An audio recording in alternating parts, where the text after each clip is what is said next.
On December 3rd, Wednesday evening around 6:30, a man was witnessed walking with his German Shepard dog, and he had the dog go after a cat, and the cat was seen being thrown up in the air by the dog over 6 feet high into the air.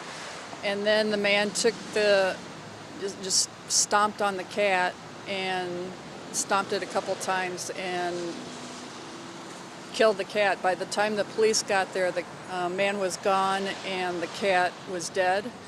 The cat's body was brought to the Genesee County Animal Shelter.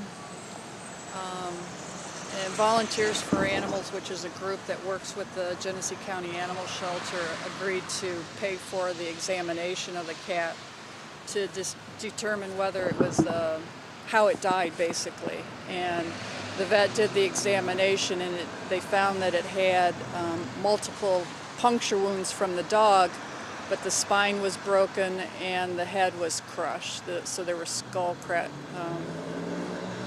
fractures. So the vet determined that there was no way the dog could have done this by itself. So it had to have been, stomped on, as the witness had said. We have no idea why anyone would want to do this.